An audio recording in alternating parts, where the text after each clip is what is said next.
yourself a cold one. They strike 'em, huh? And listen to Ross Tucker break down the top college prospects on another tasty edition of The College Draft.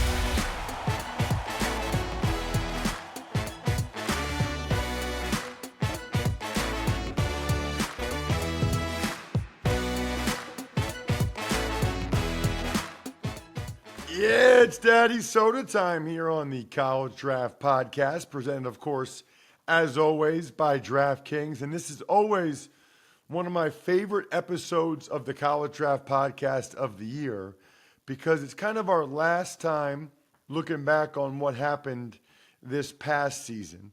So we're going to talk primarily about the Super Bowl, a little bit about some of the Hall of Fame players and scouting lessons that Emory and I are taking away from both those things, the guys that made the Hall of Fame and the Super Bowl that was last night.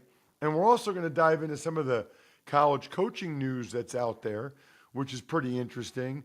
But then we turn the page, and next week we start diving in earnest to some of the position groups, to the class overall, to Emory's Combine preview.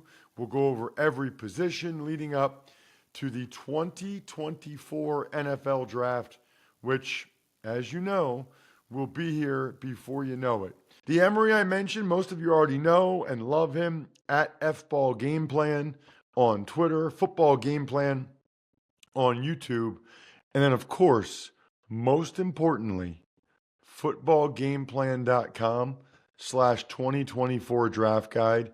You know how I feel about Emory, you know how I feel about the draft guide. There's nothing like it. There's nothing better. And there's nothing that gives me more joy than when a guy that nobody's ever heard of makes a play in a big game and Emory, bam, puts up their scouting report that he already had on the guy that none of the rest of us have ever heard of. And it's not like he just wrote it up. He already had it. You know what I mean? Like he already had it. And that's why hopefully a bunch of you saw Emory the last few days on CBS Sports HQ, absolutely killing it. I will say this, Emory, you dress way better on CBS Sports HQ than you do on this show. Way better. I mean, should my feelings be hurt? Because you were styling and profiling with the suit and the pocket square. Meanwhile, every time you're on with me, you wear like a Football Game Plan polo or something. Well, I stepped up to that. At least I got a CBS Sports polo for you today. But I got to be better at dressing casually. I have the hard time, going from Patrick Mahomes to Clark Kent. You know what I'm saying? I got to do a better job at dressing casually. I love it. I, of course, am Ross Tucker, at Ross Tucker NFL on social media. We're at Ross Tucker Pod, meaning all of the different social media accounts, Twitter and Facebook and Instagram. At Ross Tucker Pod is for the network. And then, of course, you can always check us out on YouTube, youtube.com/Ross Tucker NFL. A lot of people do, which is great. Quick reminder, too, since we're 2 days away, if you didn't get your loved one a Valentine's Day gift yet, you still can. It's called myfrontpagestory.com. It's a personally written story, personalized story, cover story. It looks like it's on the cover of the newspaper, written all about your loved one. I actually think it's better to buy it now. Buy it now, print out the email order form, give it to her or him, whatever, on Valentine's Day, and then to be able to say, hey, I'm having a story written about you. It's not ready yet, but it'll be here soon. Can you imagine the anticipation for your wife waiting to read what the heck somebody wrote about her and her life and why she's so amazing? It's amazing. myfrontpagestory.com. And of course, I said this on Ross Tucker Football Podcast, but if you send me, if you forward that email to me, ross@rosstucker.com, I'll personally send you a signed autograph. Anybody that does it, myfrontpagestory.com. Happy to do so. All right, Emory, blank slate, kind of like Taylor Swift. What were some of your scouting takeaways from the game last night? The importance of having the ability to play man and the ability to beat man coverage, number one, was one of the biggest takeaways, because we saw the Chiefs essentially play man a lot um, in against San Francisco, and it really took away Brock Purdy's ability to really dice up zone defense and kind of forced him in some tight window throws, which also then put a lot of pressure on that offensive line to hold up so he could make some tight window throws. And the combination of the ability to get pressure, even without a slew of pass rushers that the 49ers have, Chris Jones single-handedly disrupted the entire game plan for San Francisco blocking wise in a passing game. So the combination of that with the defensive back's ability to lock in and play tight man coverage, that was just the one of the biggest takeaways I saw. So you got to go out there and try to find guys that are able to play man and play it effectively. And it's a mindset that you have to have. You can't just turn it on like, okay, we're gonna play man in these series or on these series. You got to be ready to go whenever the number is called, and they have those guys. That's a really good one, Emory, because that's one thing that jumped out to me too is like when the Niners would pressure Mahomes and guys were in man-to-man coverage, he was able to maybe buy a little bit of time, or Kelsey would get open or whoever, and he'd be able to find him. Whereas when the Chiefs would pressure Purdy and play man behind it, there wasn't as much separation. They made it tough on Purdy. And I thought those 2 third downs late in the game were the biggest, were a huge factor in the game. The third down after the 2-minute warning and the third down in overtime, where there was pressure on Purdy. There was man-to-man coverage, but the pressure didn't really enable him to be able to find a way to beat that man-to-man coverage. I think that's a good point. And that's actually one of my scouting lessons from the game too is, and we probably say this every year, Emory, but you really can't have too many DBs. Like there's just no such thing. The way the Chiefs can continually put defensive backs out there and have success, it's impressive. And in particular, L'Jarius Sneed and McDuffie, I saw where Louis Riddick said he thinks they might be the best overall 1-2 combo corner in the league. He might be right. I can't think of it off the top of my head, but they are very, very good. And for whatever reason, very underappreciated, very underrated. Sneed was a later round pick. McDuffie's a first round pick, but it's like he doesn't get the love mainly because he primarily plays nickel, which is a whole other conversation, Emory, which is to say every passing year, that position, in my mind, the importance of it increases more and more and more. And he proved that. I mean, he proved that again. McDuffie did with the blitz where he tipped the ball, and then some of his coverage plays, the touchdown throw to Debo. I mean, McDuffie was a gigantic difference maker in that game. And you got to give credit to Brett Veach for going out and getting the Mike Edwards in free agency, who also played a significant role, can cover, can match up, and had a great PBU and man coverage. And you draft the Division II kid out of Fayetteville State in Williams, the corner, the long corner. So, yeah, you're right. They're able to trot guys out there in the secondary consistently. Another takeaway for me was on San Francisco's side was, the impact of having game breakers. It really put KC had to play his best game defensively because you really had to worry about Christian McCaffrey, who still had a great game regardless of the situation. Debo Samuel still had a fantastic impact. Kyle Juszczyk had a great game. We talked about Brandon Ayuk, and you also Kittle had more of an impact blocking as opposed to being a pass receiver. But again, in and of itself, that's an excellent trait to have because hey, one of our best options at receiver can also go out there and block. So having those impactful players and on the defensive side, those game breakers, Bosa, Armstead, Chase Young had a great game, and Javon Hargrave. So it's like wow, when you have Fred Warner, when you have game breakers, it really will keep you in every game and give you a chance to win every game. And to be fair to Brock Purdy, I thought he played a solid game. He didn't, there was nothing he did out there that said Brock Purdy was the problem for San Francisco. But the game breakers and game changers really is the biggest takeaway. Like, man, when you have a stacked team, it's hard to find ways to say, all right, this team is going to lose this game because of this matchup. Like, nah, they are good across the board.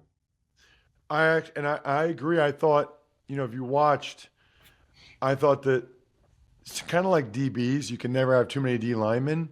Chase Young, credit to him, made a couple plays. Obviously, Bosa did some things. Armstead made a play. Hargrave, all those guys found a way to contribute. Randy Gregory, actually made a couple plays. Emory in the game. And that's the thing that's so interesting, as always, when you're playing against Mahomes and the Chiefs. Felt like for a large portion of the game that the Niners were winning the battle up front. The Niners were the better team up front. And yet, as is so often the case, they're still not able to get the job done. But that was one that jumped out to me. Chase Young making a couple big plays. I know he's kind of been maligned since, he got to San Francisco. Maybe he's not going to be what people were hoping or expecting. He was the number 2 overall pick, and I think injuries are probably certainly a major factor in that. But he was a major factor, I thought, in that game last night. I've got some others, Emory.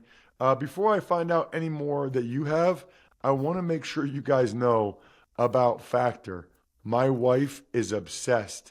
And my wife's been obsessed with Factor's restaurant quality meals for a long time. It's pretty much all she eats.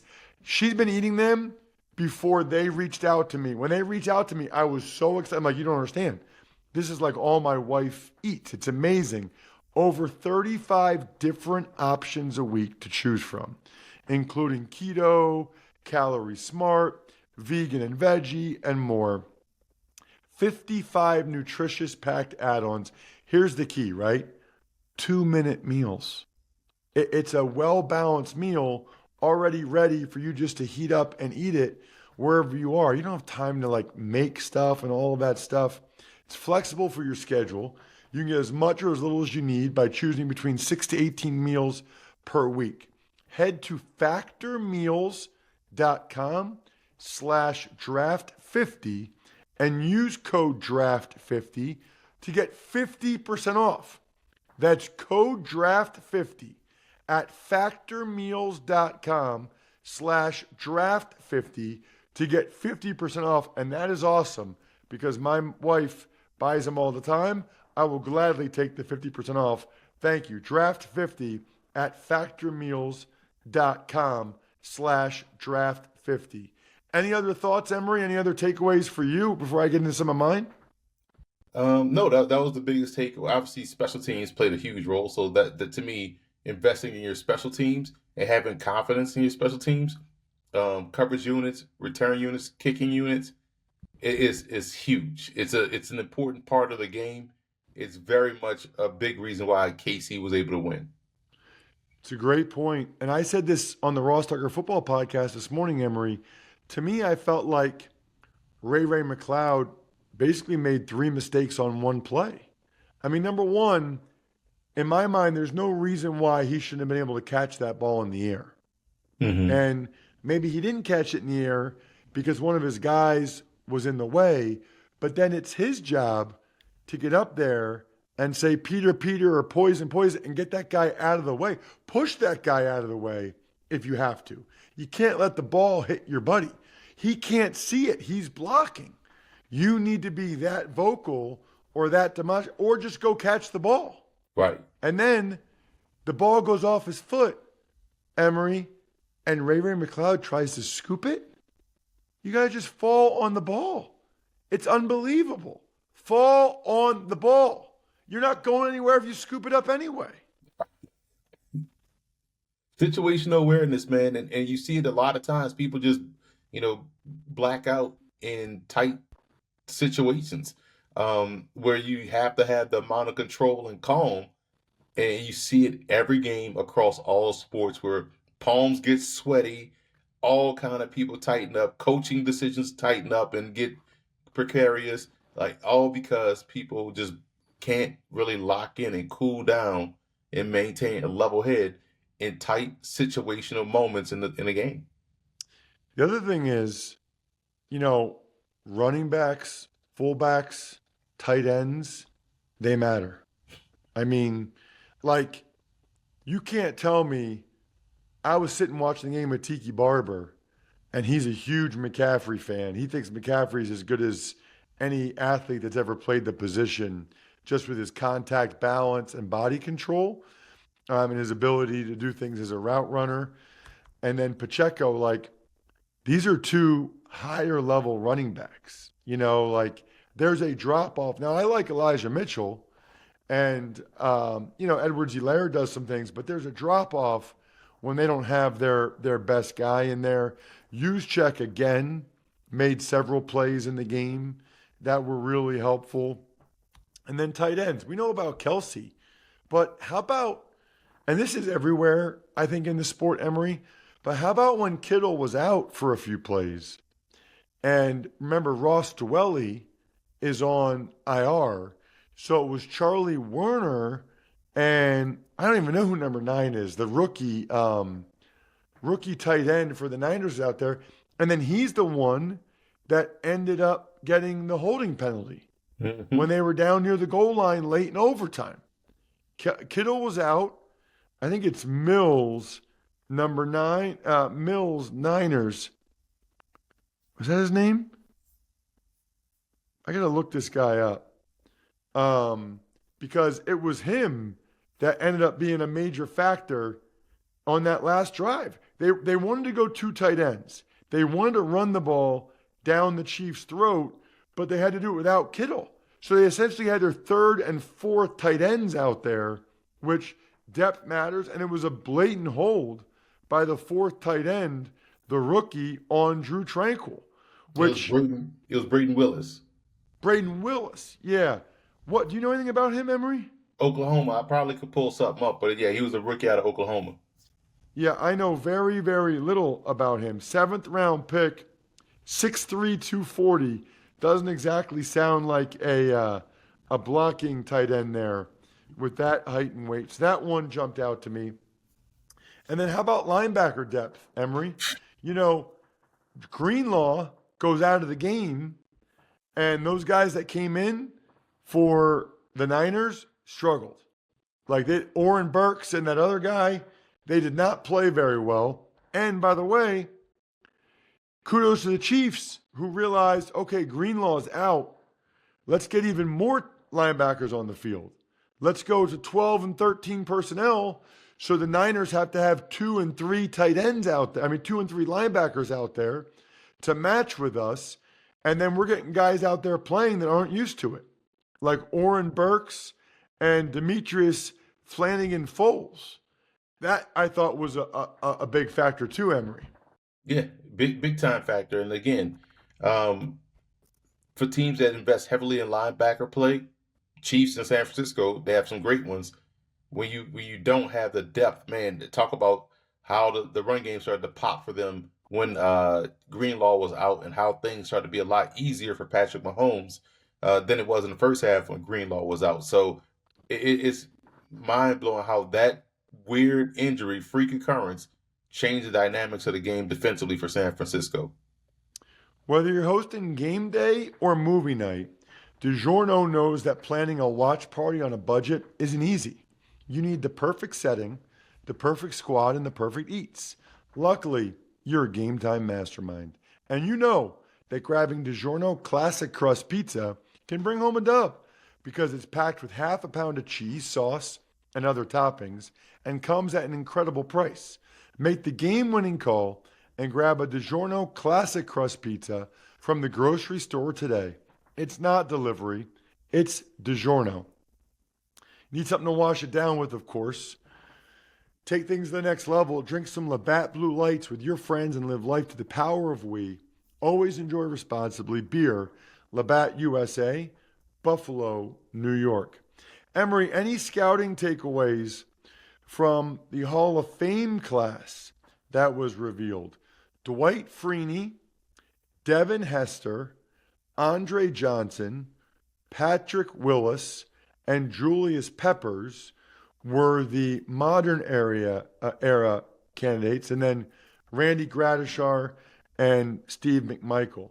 Thoughts on those guys? I like the fact that first I like that Gradishaw got in. I like when these old school guys get in, guys that were really dominant during their time and really had an impact.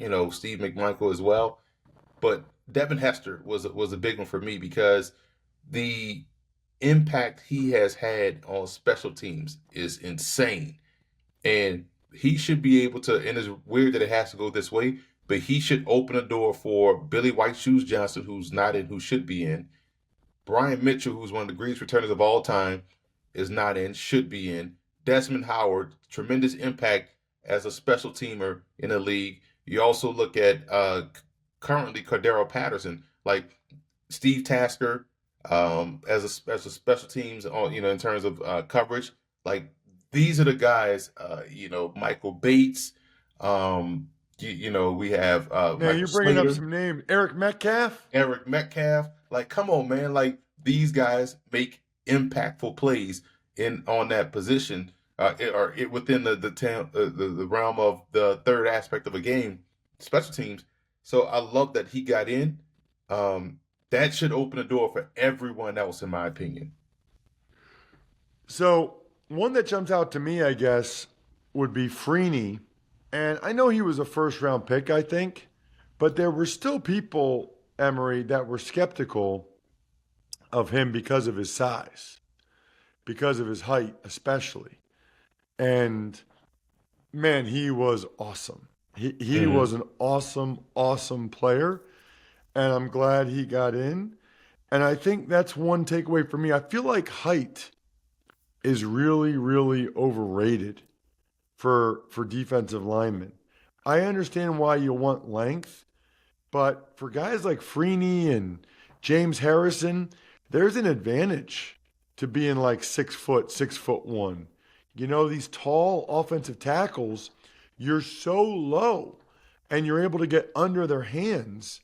I think that's a big one I will look at for scouting, is to not put too much in it. But then also you have Julius Peppers. Sometimes it's just nice to be 6'7", 290 with six-pack abs. I've told you that story before, right, Emory, the Julius Peppers story? Yeah. For the listeners that might have missed it, I started against Peppers in his first NFL game ever. It was actually his first preseason game in 2002. They ran a stunt, a TE stunt. Tackle went up the field. I passed him off to the offensive tackle, and then the defensive end looped around. And I went to cut Peppers, and I thought I aimed right where you're supposed to, right at his crotch. I hit nothing. I touched nothing.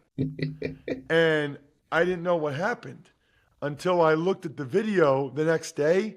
He jumped over me. And the thing is, it was like L'Jarius Sneed last night in the Super Bowl. It's not like he had a lot of time to realize what he was going to do, right? Like, he's coming around, and I go bam, low to hit him in his, thigh boards, and he jumps over me, dude, like Emory, like a deer, like L'Jarius. Like, we have deer on my property here, and like I'm amazed how, like, when they go into the woods, they're just like boom, boom, like they just, in a moment's notice, they're able to just go over things. Like L'Jarius Sneed, he's out of the back of the end zone, and he straight up hurdles that camera guy there. Do you know how crazy of an athlete you have to be able to, in a split second, hurdle a grown man while you have a helmet and shoulder pads on? I mean, that is insane. Again, it's almost reactionary instincts to where you can't even think about, I got to jump over this guy. It's just like blink of an eye type reaction. Boom. It's insane athleticism.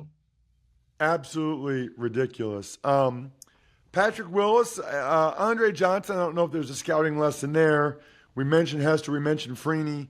Patrick Willis, I kind of like when a guy that chooses to retire, quote unquote, early still gets in. It shouldn't be like, you have to play 15 years or 18 years. Like some guys playing 9 or 10, they're good. They're good with that. And if they were a dominant player for 9 or 10 years, that's long enough for me. It's kind of like the Tony Baselli debate on Right. some level. Check him out on social media. He's the man at FBall Game Plan. I'm at Ross Tucker NFL. We're at Ross Tucker Pod. The keg is kicked. We're all tapped out. Thanks for tuning in to College Draft. Make sure to also check out the Ross Tucker Football Podcast, Even Money, and Fantasy Feast, all on the DraftKings Network, YouTube, or subscribe to the podcast on your favorite platform.